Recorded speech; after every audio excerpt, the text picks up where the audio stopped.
So because of these things about Oscar Wilde, what most people tend to know about him is the horror novel or the comedy play or his fabulous and amazing personality and style. Um, and so the fact that he was also a tremendous philosopher of art, people don't really know about, and they don't really care because he's got so many other things that they care more about. But Oscar Wilde's philosophy of art, I think, is one of the most interesting of all the ones we're going to look at, and I think he's one of the best writers for it too. So for starters, the piece that I've given you is a conversation between two characters. One is named Cyril, and the other is named Vivian. I think it's important that you know that Vivian, he has characters, but like Vivian is him. Vivian, by the way, in England at that time is the name of a man. So Vivian, everything Vivian says is what Oscar Wilde thinks. You see something very similar in Plato. Oscar Wilde's writing this as a dialogue between two characters, neither of which is him. That's what Plato does in his books. He has Socrates talk to somebody, and basically everything Socrates says is what Plato thinks, and the other people are just there to disagree with them and get scolded and told why they're wrong. Same thing here.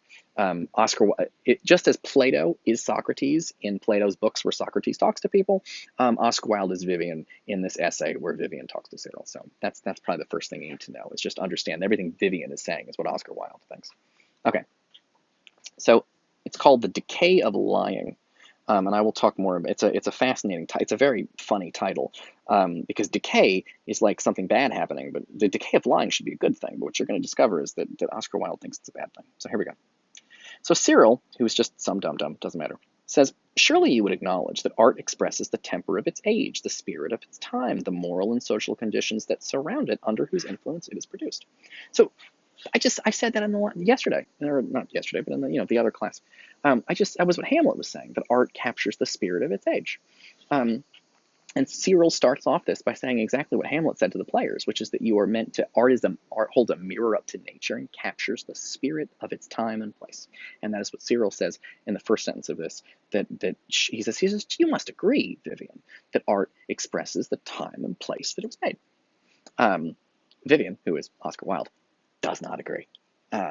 And you can see already when I was irritated about the time and place, art is about the time and place that it's made. Oscar Wilde and I both disagree with this. And why do I disagree with it? Because I learned to disagree with it from Oscar Wilde. Here we go. So Oscar Wilde, Vivian says, certainly not. Like, I do not agree with you. He says, art never expresses anything but itself. He says, art never expresses anything but itself. That's a tough sentence. It's a real important sentence, and you should definitely underline it. It was difficult. Art never expresses anything but itself. I'm going to come back and talk about that a little bit more, but I think I'm going to continue on in this paragraph. That's a tough thing. Hamlet said that, and Pope said it's supposed to be a reflection of the time of reality. And art says, no, art doesn't reflect reality. Art reflects itself. Right? Art doesn't express reality. Art expresses itself. It's a strange thing to say. We'll talk more about what he means by that. Let's see what he says. He says, this is the principle of my new aesthetics. Aesthetics is an important word that you should know. Aesthetics is beauty. Aesthetics is the study of beauty. It's an unusual word, but it's really what this class is. Essentially, there's one way of thinking about what this class is it is aesthetic theory. This class could be called, no one would take it because they wouldn't know what it means, but you could call this class aesthetic theory. Aesthetic has to do with beauty and art. So he says it's my new aesthetics, and he means his new theory of art. Which is what this whole class is about. Also, aesthetic is spelled AES, but sometimes it's spelled just without the A and the E instead, and a lot of my students know the word aesthetic when it's spelled with an E alone. They mean the same thing, they're just different spellings of the same word. But a lot of my students know what an esthetician is. And a lot of my students want to study to be estheticians. And they're always surprised to discover that aesthetics means art and beauty, but of course it makes sense. Esthetician is a beauty expert. But when it's spelled with an E, it's usually used to refer to people who fix your eyebrows and fix your nails and give you good skin and help you with lotions and things. And then they're estheticians. They're here to make you look beautiful. And it is 100% connected to this idea of aesthetics. It's beauty. So that means the same thing is the point. So Oscar Wilde says, art never expresses anything but itself. That's my new theory from my new aesthetics that I've come up with here, my theory of art. He says, and it is this, more than any vital connection between form and substance, on which Mr. Pater dwells. Mr. Pater is a philosopher. We will be ending the entire semester by looking at what Mr. Pater says. But Mr. Pater is Oscar Wilde's teacher. We'll talk about him at the end, last day class. Walter Pater was a teacher, and he wrote something that changed my life. He wrote 5 paragraphs that completely changed my life. I converted, basically, when I read them, so we'll talk about that at the end of class. This is the principle of my new aesthetics, and it is this, more than that vital connection of form and substance on which Mr. Pater dwells, that makes music the type of all the arts. Underline that. Music is the type of all the arts. Now, right now, I realize this is kind of tough to understand, but just bear with me and we'll get to it. Art never expresses anything but itself, and music is the type of all the arts, meaning like music is the most perfect art form. All the arts wish they were music. And we'll talk about why he says that in a second.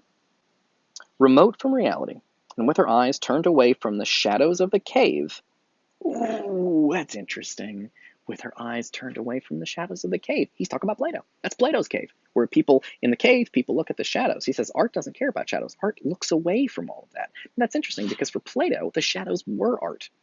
Oscar Wilde says art is not like shadows at all. It's a totally different thing. So again, this is in conversation with other people. Let's talk about what Oscar Wilde has to say.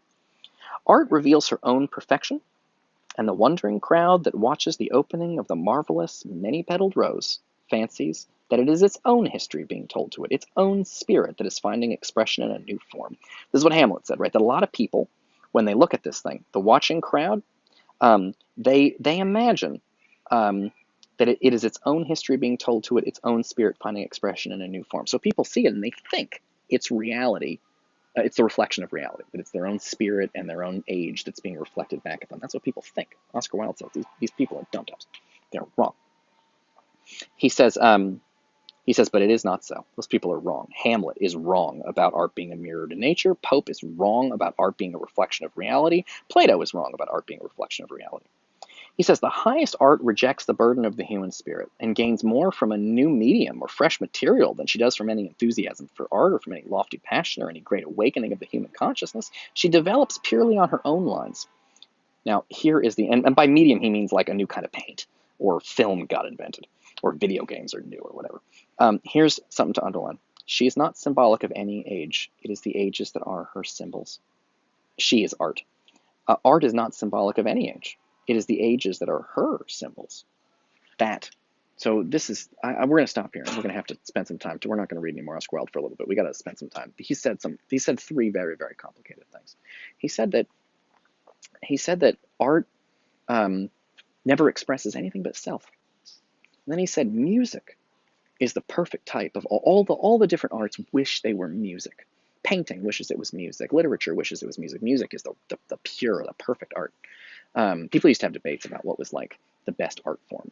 And they would be like, oh, is painting better than poetry or whatever? And Oscar Wilde, he says music. Music is the true art form that rises above all the other ones. And then he says that art is not, because Pope and Plato and Hamlet all said that art is symbolic of its age. And Oscar Wilde says, no, art is not symbolic of its age. The ages, the time and place, they are reflections of the art. Art comes first. So this is Oscar Wilde, and it's difficult. Because remember, he also says art never expresses anything but itself. But Plato and Pope's whole point is that art expresses, I got a lot of mosquitoes in here. Plato and Pope's whole point was that art expresses reality. He says, no, art does not express reality. Art expresses itself. So let's talk a little bit about why, well, I guess I'm almost out of time on this video, but why does he care about music? I'm going to give you a sentence, and we're going to pick it up in the next video, but I want you to think about it for a second, because it's a hard sentence. This is a different writer that said was saying something very similar to what Oscar Wilde said. Samuel Beckett said this. Art is not about anything. It is that something itself. Plato and Pope and Hamlet said art was about reality. But Samuel Beckett, just like Oscar Wilde, says art isn't about anything. It is that something itself. We'll pick it up in the next video. That's a tough one.